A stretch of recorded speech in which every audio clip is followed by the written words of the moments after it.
Hey guys, David here with Northwest Outdoor Adventures, and today we're going to talk about the top 5 modifications for your Honda Rebel 250. So ever since I did my Honda Rebel videos a couple years ago, we've gotten a lot of requests to do this video, which is going over the modifications for a Rebel. And I figured it was about time, because I'm bored, and what else am I going to do? So let's jump right in. Alright, so for each one of these modifications that I'm going to go over, I'll put a link down below so you guys can have easy access to whatever I'm talking about. These products aren't necessarily the exact thing I would recommend or anything, but in some cases they are, and I figured why not include something about it, so boom, down below. Alright, so the first mod I'm going to talk about is something super cheap and easy to do, and that's changing your handlebars. So when I had my Rebel, I went ahead and did the Clubman handlebars. I did them upside down. I thought they looked really good. They were pretty comfortable, and yeah, the whole process probably took me 20 minutes at the most to change them out. So again, I'll put a link down below. Check them out if you want them. So the next mod I want to talk about is something super easy to do, and that's to install a rack onto your bike. Some of these can run pretty expensive, in the mid 100 range, but yeah, I think it's something that's very useful, and even if you don't think you necessarily need it, you'll always find a use for it on your bike if you're using it constantly, especially as like a commuter or something, or maybe traveling on the weekends and things like that. I've always found a rack to be really useful, and something like I linked down below, super easy to install, looks pretty good, you know, check it out if you want it. So the next mod I want to talk about is actually a couple mods bundled into one, and this all kind of ties into your electronics and things like that. And in this day and age, it seems like everyone is using their electronics for everything, and that doesn't stop short of motorcycles. So I think it's very important to have a charging station on your bike of some kind, especially if you're going on longer trips or things like that.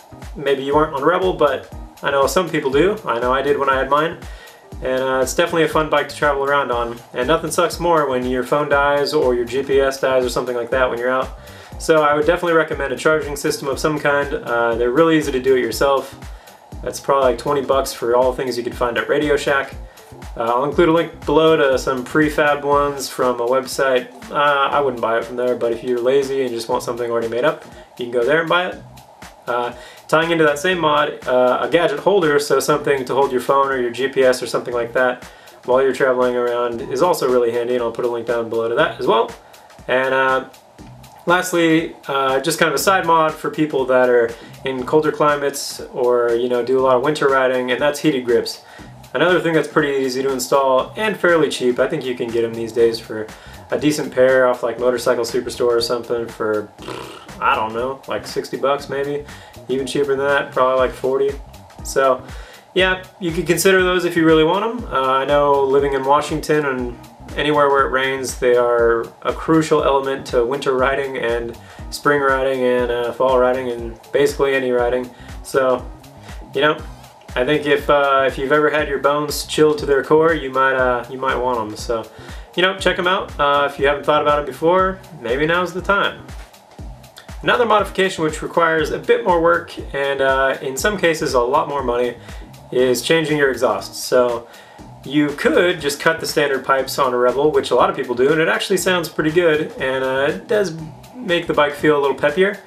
But something that's probably a bit better if you're looking to get what little more power you can out of the bike probably is going with a new exhaust system.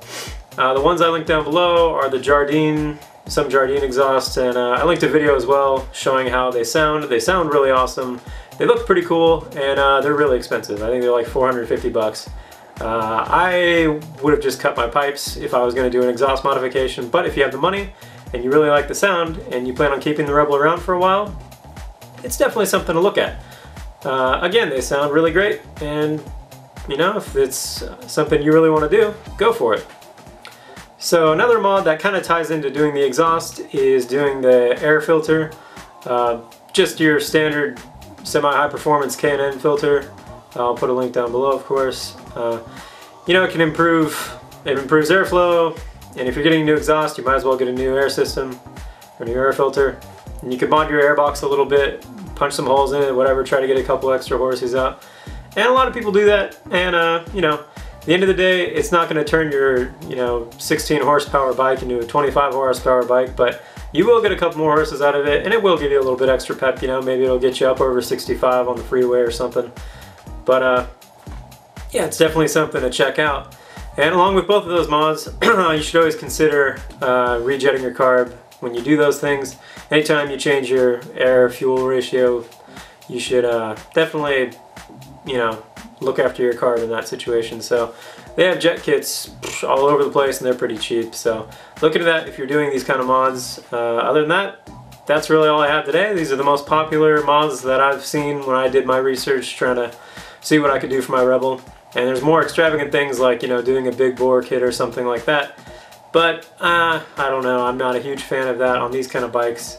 And there's other comfort things like seat cushions and things like that, but I never found the seat to be too uncomfortable, so if you have a huge problem with that, you could always research those. I know they have a lot, but they're kind of expensive. You know, you could change the footing or the placement on the pegs if you're a bit taller. I never had a problem with the peg placement, so those are all just kind of afterthought mods that if you know, you're really looking for something to do on the bike, you could. Well, thanks for watching, and see you guys next time on my top mod review for bike video thing.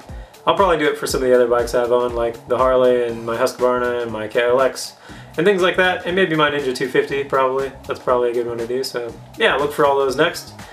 And if you guys like the video, or if you have your own mods that you prefer, and I didn't mention them, go ahead and put them down below. And yeah, thanks for watching. See you guys next time.